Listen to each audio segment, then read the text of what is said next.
Let's go live to the Foreign Minister, Penny Wong. Thanks for your time, Minister. Do you worry that Australians will lose faith in the alliance off the back of the Liberation Day tariffs? Look, the Prime Minister, I think, addressed that really clearly today. He said our relationship, our defence relationship, our strategic relationship, the institutional relationship that we have, the historical relationship which we have, all of these are bigger than a poor decision. They are bigger than a poor decision, but this is a poor decision, and this is a decision not just on Australia but on all countries, which is at the centre of President Trump's political and economic strategy. But obviously, we say it's a poor decision. We have had tariffs imposed on us when we don't impose tariffs on US goods. I spoke to Shiro Armstrong, the eminent trade expert from ANU, just a moment ago, and I asked him about the risk of contagion and this spiralling. Are you worried that a spiral in reciprocal tariffs leads to more than just economic retaliation? Is that your fear? Look, well, first, what I'd say is, this is a poor decision for the US consumer, because what it will mean is that goods from other countries will be more expensive for Americans, which is why we are not going to put on place retaliatory tariffs.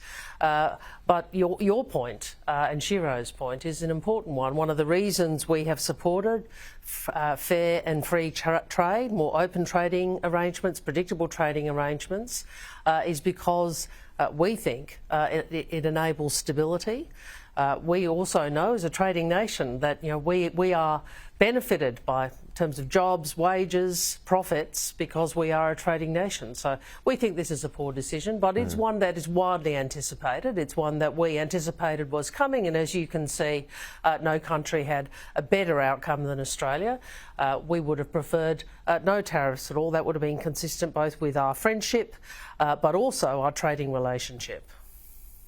Peter Dutton says there's a pathway to resolving this if there's the leadership and the will to do it. He pointed to the critical minerals component of our relationship. Do you agree with him that there is a pathway to try and secure exemptions? Well, I have to say, Peter Dutton seems to think he's Superman, but he's actually Captain Obvious. He suggests that this is a time for negotiation. Well, that is what we have been doing. He suggests we should be discussing critical minerals.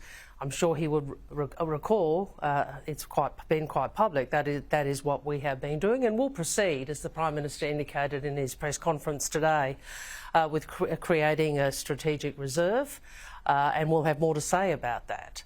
But really what we saw from Mr Dutton today is more reckless arrogance. We saw him today talking down Australia. We saw him again recklessly carping at a time when Australians need us to stand together, stand up for Australia. But he can't bring himself to do it. And the same recklessness that saw him making a joke about our submarines, a critical defence capability, just yesterday. He said that was just a light-hearted gag with a comedian, that he's actually talked up the capability in that regard. But in terms of the diplomatic response to the United States, is the Prime Minister vulnerable that he hasn't done enough, to the question that he hasn't done enough because of the inability to get the President back on the phone?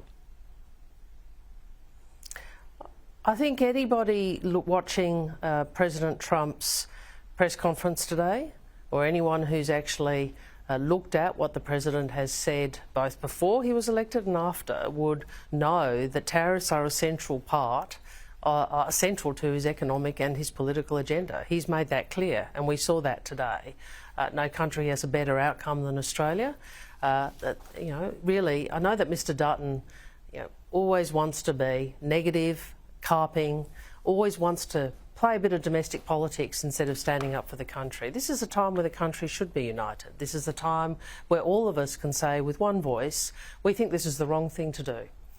This is no way to treat Australia, given our friendship, given our relationship, and given that we have allow US goods into Australia without tariff-free. So it would be much better for Mr Dutton and for the country if he could stop his relentless carping and just stand up for Australia. Yeah, can I finish where we began the conversation? It's on the alliance, because I know that you spoke about the history, the depth of it, and so on. But I ask you in a different way: are you worried about the goodwill towards the United States that average Australians have and will retain, or maybe not retain, off the back of this act, which, as you've said, and the Prime Minister said, and in fact Mr Dutton said, is not the act of a friend? Look, what I'd say to Australians is, look, this is a time of great change and a time of uncertainty, but we are able to navigate this together. We can do that by managing sensibly our relationship with the United States, recognising there are things on which we have very different views, and tariffs is one of them. But we also have a very long-standing strategic relationship which matters to us. We are also diversifying our relationships. We are also working to invest in our relationships in our region. You've seen that over the 3 years of the Albanese government. You've seen the way in which we have looked to our region. We've worked much more closely with the countries of Southeast Asia, with the countries of North Asia, and with the Pacific. These relationships all matter. They matter to us in terms of our stability, and they matter to us economically. Foreign Minister Penny Wong, thanks for your time. Good to be with you.